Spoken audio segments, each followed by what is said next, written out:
y después también que quede grabado, en la clase 2, que ya dimos de alta de NoSQL, subí los videos del año pasado, pero en Teams, porque son videos bastante pesados. En Gmail, yo no sé si bajarlos porque la calidad es media mala, o sea, no está buena calidad. Ah, bueno. O sea que ya tienen la clase de NoSQL de la semana que viene, la tienen en videos. Teams están los videos y en Gmail están los documentos, o sea, los que ya está armado, ¿no dijeron? Sí. Ah, porque a mí no me aparece, pero no sé. No, porque no te invitamos porque todavía ni en Miel ni en Guaraní, que es donde nos aparece en el listado de alumnos, todavía no lo tenemos asignado. Entonces lo que les pedimos es, si vas al grupo de Teams de investigación operativa, Sí. vas a ver, no sé si en el canal general o en algún lado, un link que a ese es donde tenés que cliquear para subirte a este nuevo. Para poder ver, ok. O si no, con unirse a un equipo y buscar el grupo ese. Sí. Igual tiene que aceptar, ¿no? Sí, Nos tenemos que aceptar, sí. Depende con la...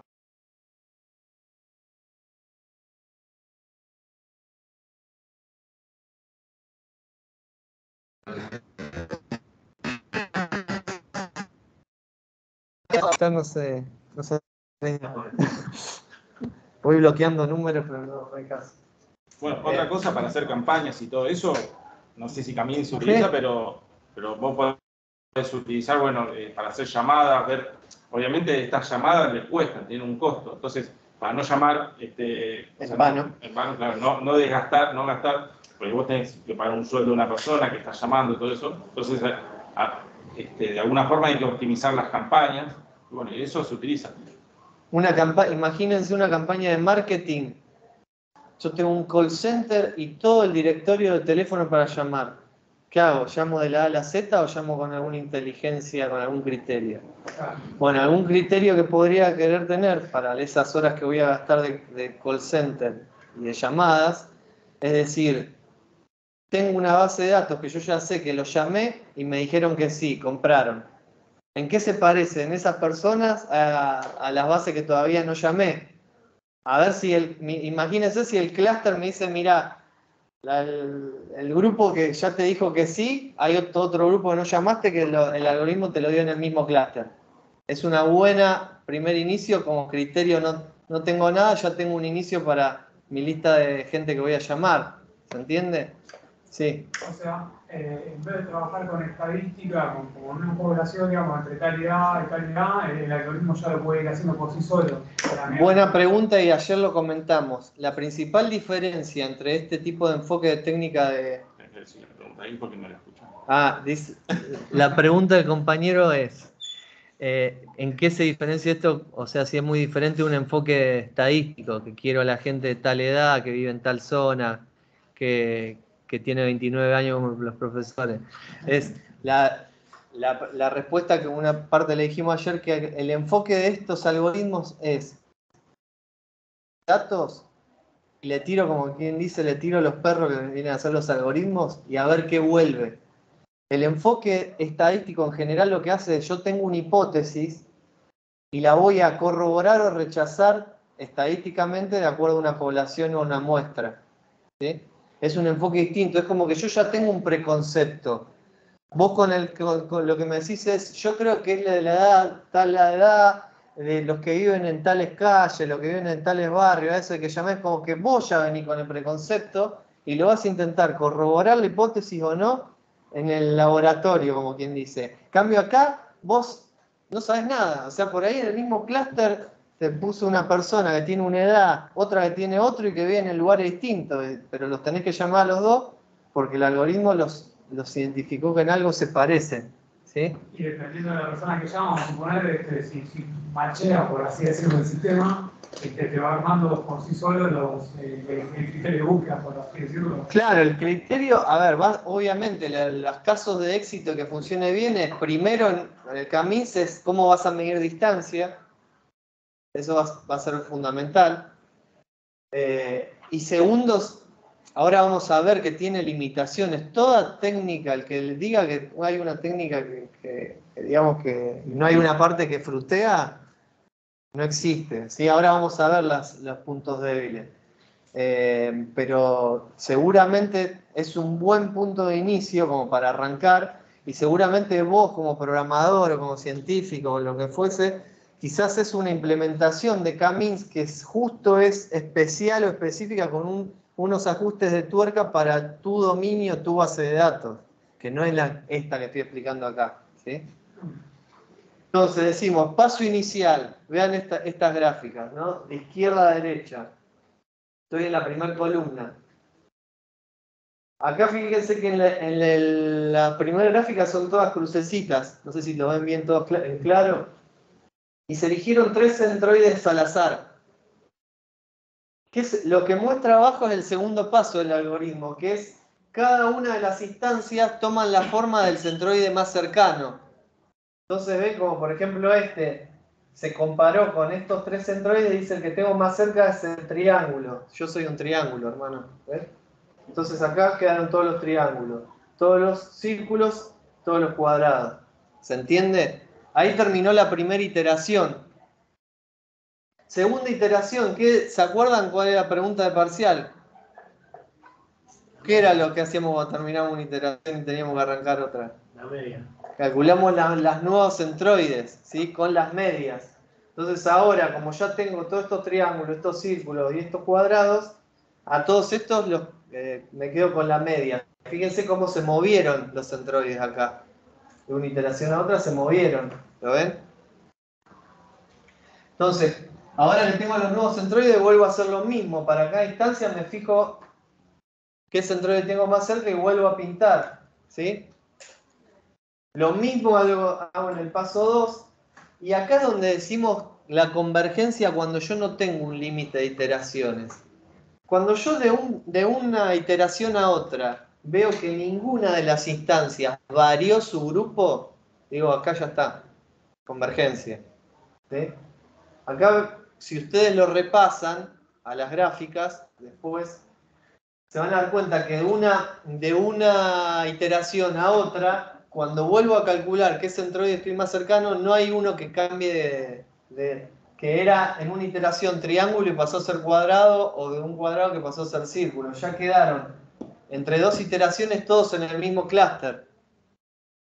Entonces ahí es que digo que el algoritmo tuvo convergencia. ¿Sí? Porque ya no tiene más nada que hacer, digamos. Claro, ahí termina. Si yo hubiese puesto un límite de una iteración, lo terminaba acá. Lo digo porque esto puede ser en 100.000 iteraciones, ¿no?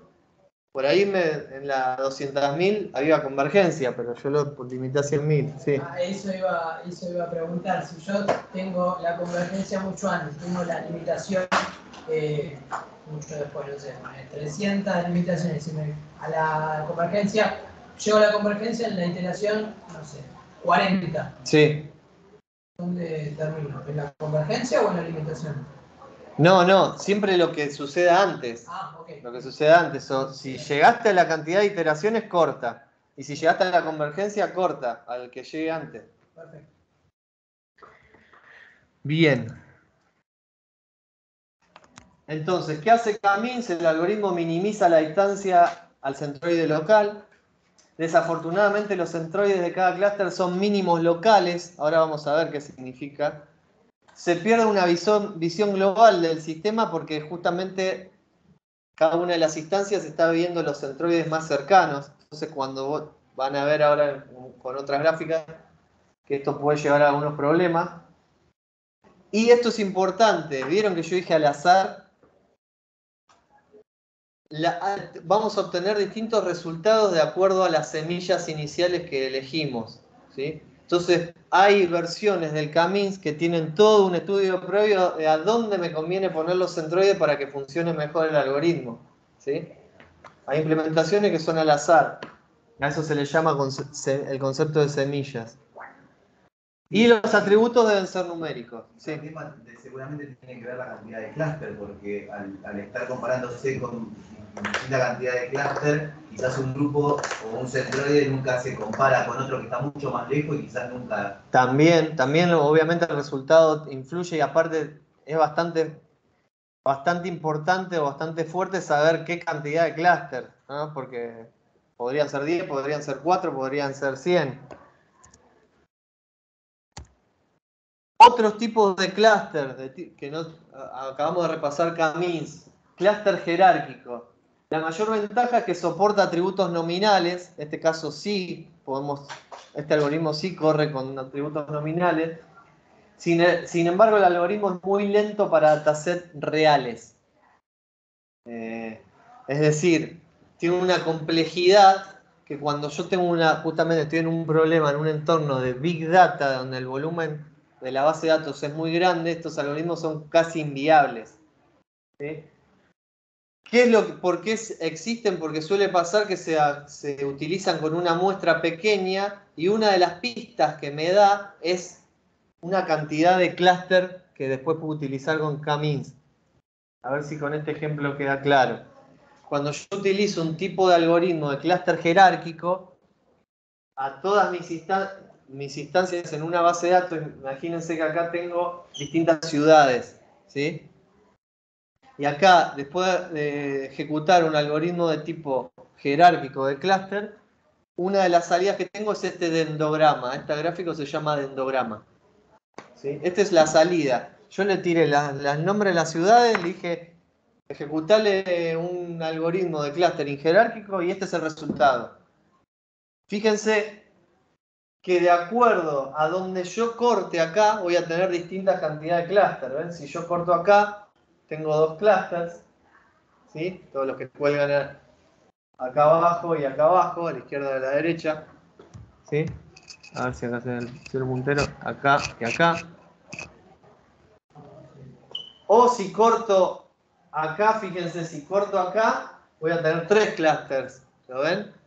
Tengo todas estas instancias y como corté acá, tengo este otro clúster y este otro clúster. ¿Se entiende? O sea, puedo elegir visualmente cuántos clústeres tengo. Y esto me puede orientar quizá para ese K que necesito después para Camins. Otro tipo de clúster, y acá viene lo que decía de los problemas.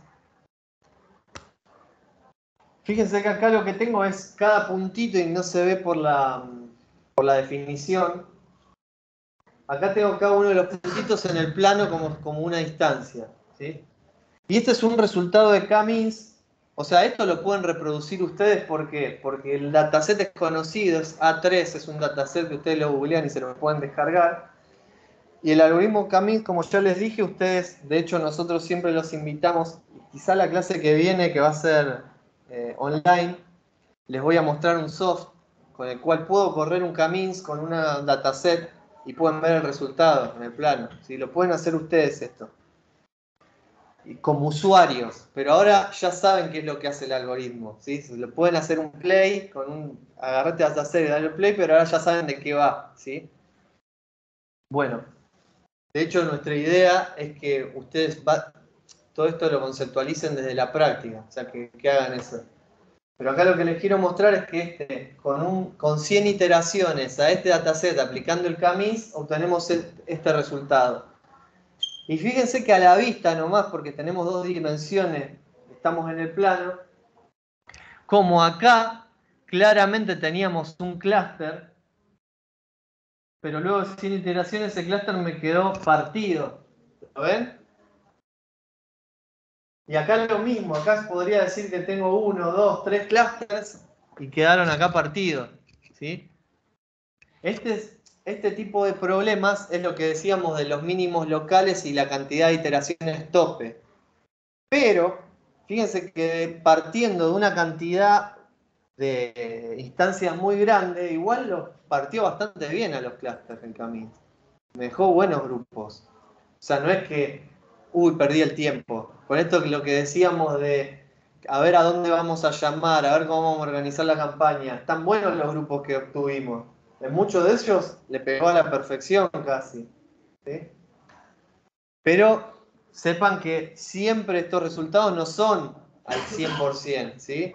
Siempre tenemos algún tipo de ruido en los resultados y en las interpretaciones. Otro tipo de problema que tenemos con el Camins, cuando los datos están dispersos. ¿Sí? Cuando yo lo veo en el plano, veo clarísimo que podría, si yo le tiro al Camins, dame dos grupos, acá lo ideal sería que pase esto, el grupo amarillo y el grupo rojo-naranja, como dos grupos. Pero si yo lo tiro sin ningún procesamiento previo, seguramente pase esto, ¿sí? Que haya gran parte de las instancias que me quedan igual en el grupo E, en este grupo, ¿sí? Y eso ocurre cuando dentro de los dos grupos resultados que estoy obteniendo tengo mucha varianza entre las instancias. Ven que acá tengo mucha más varianza en este grupo de acá que en este grupo de acá. Estos no tengo mucha varianza. Ahí lo que se puede utilizar siempre son combinaciones de técnica. Acá para obtener un resultado así, lo que primero se hizo es combinar con componentes principales, que es otra técnica de análisis de datos que está más relacionada con la estadística. Está así. Entonces se crean dos atributos nuevos de componentes principales y utilizando esos atributos Camins ya funciona mucho mejor. Otro tipo de problemas son cuando decimos, tenemos en los datos acá para que se entienda formas no esféricas, ¿sí? ¿Ven como este caso que se ve clarito? Si yo le corro el Camins, me partió en dos a los grupos, cuando en realidad tengo un grupo acá y un grupo en los bordes, ¿se entiende? Bueno, este es otro tipo de problema, ¿sí? Lo mismo que habíamos visto acá con grupos que tienen mucha varianza distinta, ¿no? Tendría que tener un grupo acá y un grupo acá. Pero esto es como para siempre que les mostramos un algoritmo, les queremos mostrar su poder y también sus debilidades, porque si no, todo es maravilloso, ¿no? Para que las conozcan. Bien. ¿Alguna duda? Sí.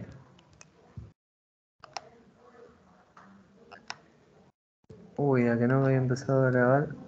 No. De tener grabación, sí, seguro.